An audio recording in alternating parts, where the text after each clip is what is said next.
Students, आज हम अध्ययन करेंगे पूर्ण प्रतियोगी बाजार और पूर्ण प्रतियोगी बाजार में अल्पकाल में फर्म के संतुलन की स्थिति का अध्ययन करेंगे।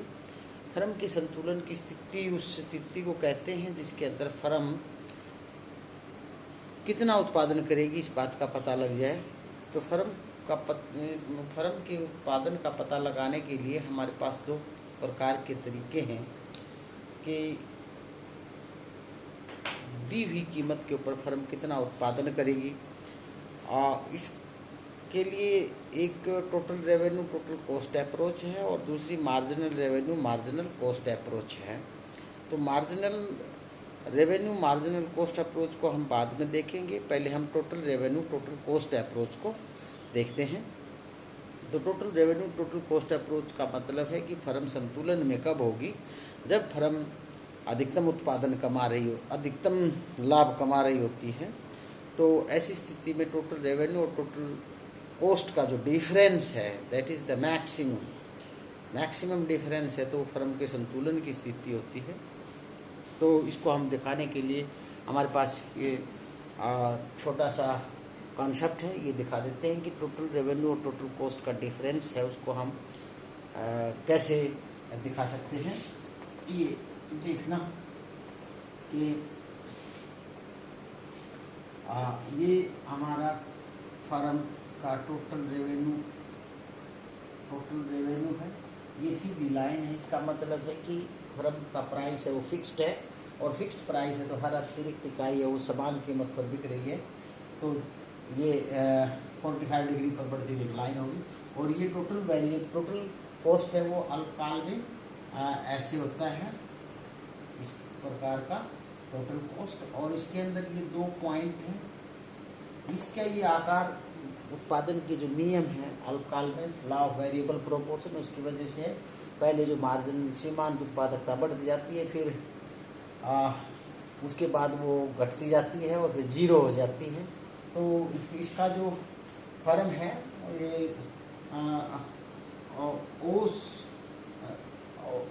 ये फर्म का जो संतुलन है वो वहाँ होगा जहाँ पर मैक्सिमम प्रॉफिट होगा। तो मैक्सिमम प्रॉफिट फर्म का जहाँ टोटल कॉस्ट और टोटल रेवेन्यू का डिफरेंस मैक्सिमम है, फर्म OM के ऊपर संतुलन में है। और ये जो स्थिति है यहाँ पर प्रॉफिट है वो जीरो है और लॉस है जीरो होना शुरू हो गई, यहाँ प्रॉफिट जीरो हो जाता है। तो ये दो पॉइंट्स हैं, ये A और B है, ये वेरिएबल दो पॉइंट्स हैं, ये ब्रेक इवन पॉइंट्स हैं। तो फर्म का मैक्सिमम प्रॉफिट है, अधिकतम लाभ है, अधिकतम लाभ वो यहाँ प्राप्त होता है। अधिकतम जो रेट ऑफ प्रॉफिट है वो इस उत्पादन के ऊपर प्राप्त होती है। और फर्म का जो टोटल लाभ है वो OM उत्पादन के ऊपर अधिकतम होगा। तो फर्म का जो संतुलन है वो फर्म का संतुलन है वो OM आउटपुट के ऊपर होगा, क्योंकि यहाँ पर टोटल कॉस्ट और टोटल रेवेन्यू का डिफरेंस जीरो है। और लेकिन टोटल कॉस्ट यहाँ उत्पादन यहाँ लाभ होना कम लाभ होना बंद हो गया है, जीरो हो गया है। इससे आगे करेंगे तो लॉस उठाएंगे, तो यहाँ हम बंद कर देंगे। ये फर्म का संतुलन है और फर्म का मैक्सिमम रेट ऑफ प्रॉफिट है वो यहाँ होगी। इसके बाद है तो दूसरा जो हानि की स्थिति है फर्म की अल्पकाल के अंदर, मिनिमम लॉस की स्थिति है, वो ये है कि भाई फर्म का जो उत्पादन है वो फर्म का जो टोटल रेवेन्यू और ये शॉर्ट रन वेरिएबल कॉस्ट ये VC है और ये टोटल कॉस्ट है ये। तो यहाँ फर्म इतना मैक्सिमम लॉस उठा सकती है और क्योंकि बराबर अगर ये थोड़ा ऊपर चला गया तो फर्म है उत्पादन करना बंद कर देगी। ये टोटल कॉस्ट पर है। ये ऊपर नीचे क्यों शुरू होते हैं, क्योंकि एवरेज इसके अंदर फिक्स्ड कॉस्ट और टोटल कॉस्ट और जो फिक्स्ड वेरिएबल कॉस्ट है वो वेरिएबल कॉस्ट यहाँ से शुरू होगा भाई, यहाँ से जीरो से। तो वेरिएबल कॉस्ट जीरो से शुरू होगा और जो वेरिएबल कॉस्ट 0 से शुरू होगा, और यहाँ जो डिफरेंस है, यहाँ मैक्सिमम डिफरेंस फर्म है मैक्सिमम लॉस इतना उठा सकती है। अगर वेरिएबल कॉस्ट इस टोटल वेरिएबल कॉस्ट है वो इस टोटल रेवेन्यू से ज़्यादा हो गया तो फर्म उत्पादन बंद कर देगी, और इसके बीच वो कहीं भी उत्पादन शॉर्ट टर्म में कर सकती है, तो उसको हम मिनिमम लॉस की सिचुएशन कहेंगे, और ये मैक्सिमम लॉस की सिचुएशन है। तो इसके बाद जो हमारी फर्म, हमारा जो तरीका है फर्म का संतुलन प्राप्त करने के लिए, वो marginal cost marginal revenue approach है। याद रखिए इसकी दो शर्तें हैं, marginal cost is equal to margin, firm कितना उत्पादन करेगी उसके लिए दो कंडीशन है, मार्जिनल कॉस्ट मार्जिनल रेवेन्यू के बराबर हो और मार्जिनल कॉस्ट मार्जिनल रेवेन्यू को नीचे से काटे। तो number 1 MC is equal to MR and MC, number 2 MC cuts MR from below, नीचे से काटती है।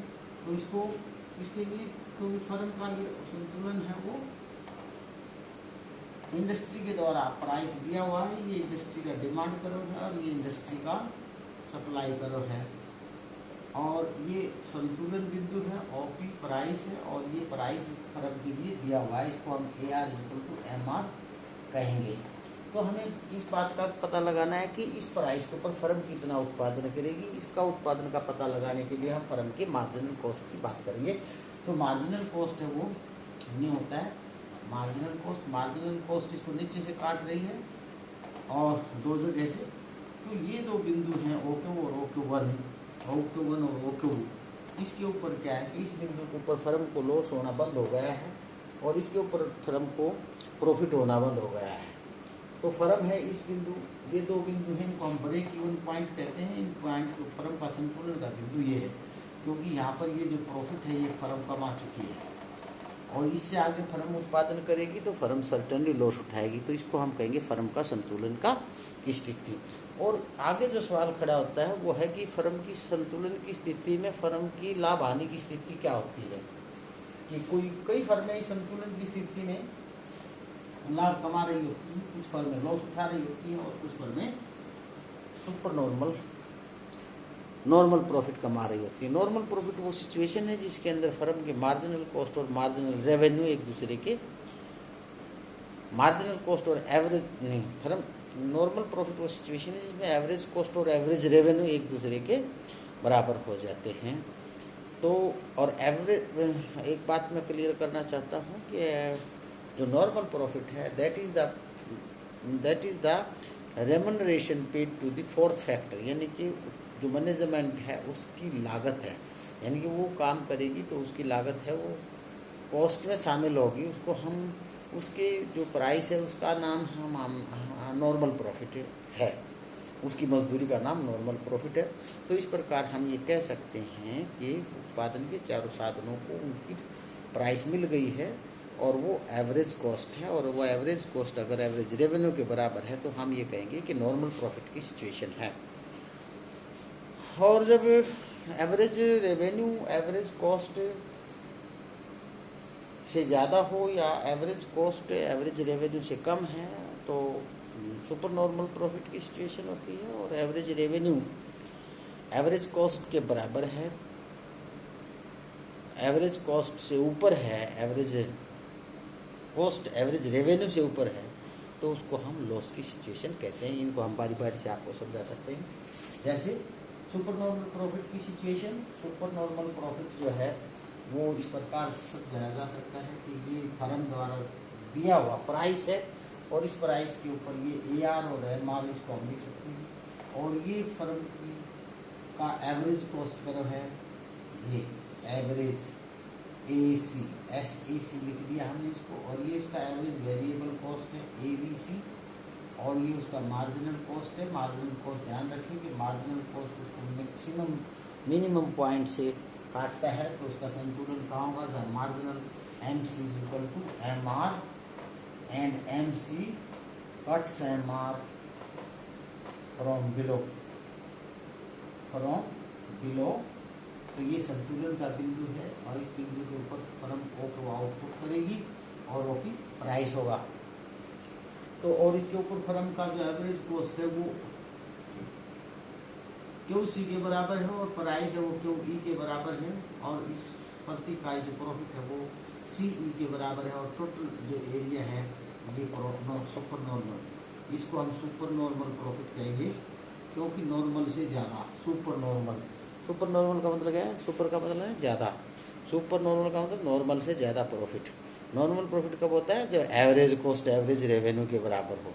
अब हम ये स्थिति बताएंगे कि एवरेज नॉर्मल प्रॉफिट की स्थिति, नॉर्मल प्रॉफिट की स्थिति वो स्थिति है जिसमें मैंने बताया था कि मार्जिनल कॉस्ट एवरेज कॉस्ट है वो एवरेज रेवेन्यू के बराबर हो। लेकिन अल्पकाल की बात कर रहे हैं तो इसमें एवरेज वेरिएबल कॉस्ट साथ साथ बनानी पड़ेगी। एवरेज वेरिएबल कॉस्ट जैसे ये आपकी एवरेज कॉस्ट है, ARR/MR है, ये आपकी एवरेज कॉस्ट है, ये एवरेज रेवेन्यू के बराबर है, इसको हम शॉर्ट टर्म एवरेज कॉस्ट कहेंगे, और ये उसकी मार्जिनल एवरेज वेरिएबल कॉस्ट है ABC, और ये उसका मार्जिनल कॉस्ट है MC, और ये उसका संतुलन बिंदु हो गया हो। तो इस बिंदु के ऊपर फर्म को नॉर्मल प्रॉफिट मिल रहे हैं। क्यों ई ही प्राइस और क्यों ई ही लागत है इसको, क्योंकि इसके अंदर क्या है कि उत्पादन का जो चौथा फैक्टर है उसकी भी मजदूरी निकल आती है, इसलिए इसको हम नॉर्मल प्रॉफिट की सिचुएशन कहते हैं। फिर इससे आगे जो सिचुएशन है वो हम कहेंगे लॉस की। लॉस की सिचुएशन वो होती है जिसके अंदर फर्म की जो लागत है एवरेज कॉस्ट है वो फर्म के एवरेज रेवेन्यू से ज़्यादा हो जाए, और अधिकतम जो उसको हम लॉस की सिचुएशन कहते हैं। और अधिकतम लॉस फर्म कहाँ तक उठा सकती है? जहाँ एवरेज वेरिएबल कॉस्ट है वो प्राइस के बराबर हो जाए। तो जब एवरेज वेरिएबल कॉस्ट प्राइस के बराबर हो जाए तो हम कहेंगे शट डाउन पॉइंट, फर्म छोड़ के चली जाएगी और दूसरा काम देखेगी। तो ऐसी स्थिति को कैसे दिखाएंगे? ये लोग ये स्थिति हमने दिखा दी। ये एवरेज कॉस्ट को आप ऊपर से लीजिए, average cost short term average cost, ये एवरेज वेरिएबल कॉस्ट हो गया ABC, और ये आपका मार्जिनल कॉस्ट हो गया MC, और ये आपका संतुलन होगा जहाँ मार्जिनल कॉस्ट मार्जिनल रेवेन्यू को काटता है। ये प्रति इकाई O के आउटपुट, OP प्राइस, और OC cost QC cost QE price, ये डिफरेंस प्रति इकाई, ये लॉस का डिफरेंस है, और इसको हम लॉस कहेंगे। और मैक्सिमम लॉस कब तक उठाएगा? कितना उठा सकता है? ये एवरेज वेरिएबल कॉस्ट या प्राइस के बराबर चला जाए तो मैक्सिमम लॉस की सिचुएशन होती है, और उसको हम पॉइंट ऑफ शट डाउन कहते हैं, शट डाउन पॉइंट भी कहते हैं। तो इसको हम कहेंगे फर्म के संतुलन की लॉस। फिर है आपका दीर्घकालीन संतुलन। दीर्घकालीन संतुलन वो संतुलन है जिसमें सभी कॉस्ट है वो परिवर्तनशील लागत हो जाती है। फर्म इंडस्ट्री के मांग और पूर्ति के हिसाब से एडजस्ट करती हैं। जो लॉस कम उठाने वाली फर्म है वो छोड़ के चली जाती हैं। सुपर नॉर्मल प्रॉफिट अगर फर्में कमा रही होती हैं तो नई फर्में आ जाती हैं। तो इस प्रकार अपनी लॉन्ग एडजस्टमेंट के बाद जो प्राइस निर्धारित होता है उसको हम नॉर्मल प्राइस कहेंगे, और नॉर्मल प्राइस है वो दीर्घकाल में निर्धारित होता है। और इसमें सभी फर्में फर्म का संतुलन और उद्योग का संतुलन दो बातें हैं यहाँ। और सभी फर्में संतुलन में हैं, और उद्योग भी। कोई फर्म आना नहीं चाहती इंडस्ट्री के अंदर, कोई फर्म जाना नहीं चाहती इंडस्ट्री से, और सभी फर्में नॉर्मल प्रॉफिट कमा रही होती हैं। तो इसको हम कैसे दिखाएंगे कि ये प्राइस गिवन है OP, और ये AR और MR ये इक्वल टू है, और ये उसका नॉर्मल प्रॉफिट है। ये थोड़े से फ्लैट कर्व होते हैं क्योंकि दीर्घकाल है, उत्पादन उसके हिसाब से एडजस्ट हो चुका है।